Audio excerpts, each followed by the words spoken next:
When you climb a mountain, your approach is the greatest indicator of whether you will succeed or fail. What direction you take, what line, what difficulty, how high is it, how long is it going to take, what level of risk am I prepared to encounter, and finally, how much pain am I willing to endure? My name is Drew Littlejohns, and why I exist is to empower others to take risks that make the world more beautiful and kind every day. I want to welcome you to the channel, and if you're new around here, what I look at is some of the nitty-gritty aspects of leadership and sales and entrepreneuring. I don't know, whatever. So if that's something you're interested in, click the subscribe button and let's get off and rolling for today. So what we're going to be looking at are three aspects of going on a journey and what it takes to succeed before you even get started.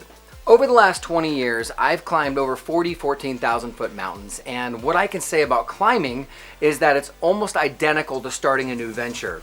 I've also started 14 companies. Some have succeeded, some failed, but that's okay.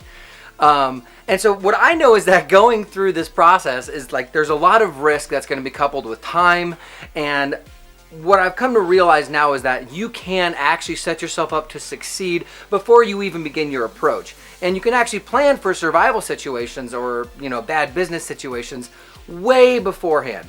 So to set yourself up for the best chance for success, you're gonna have to remember these three items: fear response, running out of time, and what am I gonna do when I get lost? So stick around to the end of the video as well for my bonus tip so that you can remember these tools and how to apply them to your life. I can guarantee that you will encounter all of these elements when you embark on your journey. So let's break them down one at a time. Survival in the wilderness has a tremendous relationship with your response to fear. Note that I'm not talking about lack of fear. Fear is something that we all have that helps us to recognize the unknown. So think about fear as an indication that you are entering into a boundary and you don't know exactly what's beyond that. So a dark alley, a cold calling somebody on the phone, a bear behind the trees. All of this is your imagination playing on the creative side. It's your right brain coming up with the worst possible scenarios to alert you that, hey, there's something over here, there's a boundary, and we might be doing something dangerous.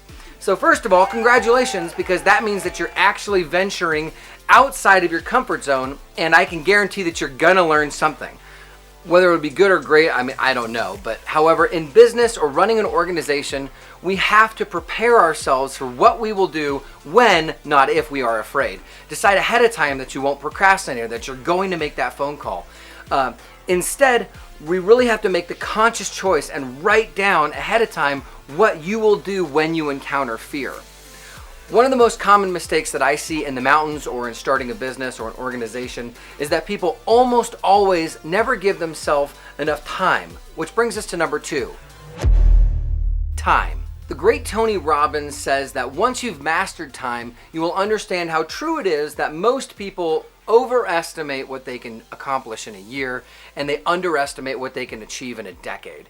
If a mountain takes a day, then give yourself 2 days to climb it.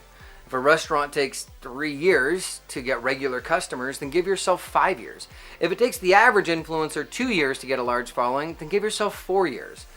We have to understand that much of the stress that we place on ourselves comes down to the amount of time that we give ourselves to achieve our goal. So think about 21-day fad weight loss challenges or people who want to make $1 million with a startup overnight. It sounds like, my little kids who just can't wait to grow up. Giving yourself enough time is critical to not only avoiding harsh self-judgment, but also to enjoying the process and enjoying the journey. It leaves room for failure. It lets you take more risks because you've got more breathing room. And it's just a way of giving yourself enough time helps you to be more compassionate towards yourself, which is going to be very helpful when you get lost. Which brings us to number three: getting lost. Getting lost is something that I don't think any climbers want to admit is part of the process. I get lost a lot. Like, you can ask the guys I climb with or their wives, and they'll all attest to it. So now it's like I have to bring backups for my backups to either avoid getting lost or to just get lost better. The idea here is to recognize ahead of time that you'll be lost eventually. And the longer the journey is, the higher the odds are of you getting lost. And so maybe it's with finances, or maybe it's marketing, or finally designing that MailChimp campaign, or, asking for help, or building a web design, or whatever. But face it, there's far more about running and starting an organization that you don't know than there is that you do know. So have a plan for when you get lost, right?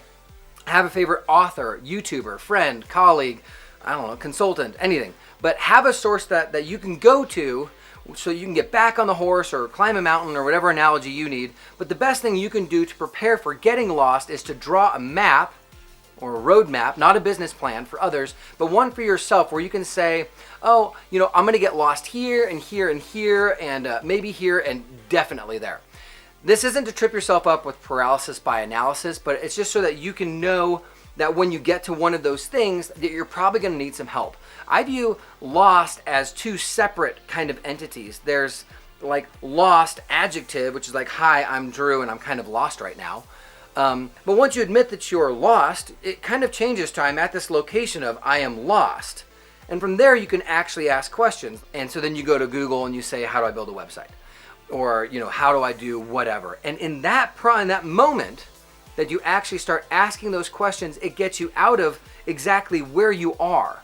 So what I have found is that a lot of times when you get lost, it's hard to really pin yourself down and say, I'm lost here, and this is the question that I need to answer to get out of being lost. So here's that bonus tip that I promised. Write it all down. Write down your fears and how you will respond. Write down the amount of time you're willing to give yourself to get the job done.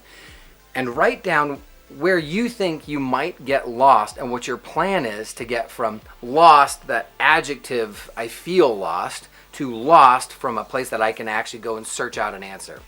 So if you got some value out of this, click like and subscribe to the channel. Hit the bell for notifications for when we release new content. And remember, when you teach someone about stuff you learn, you'll remember it better. And also, you don't have to tell them that I told you.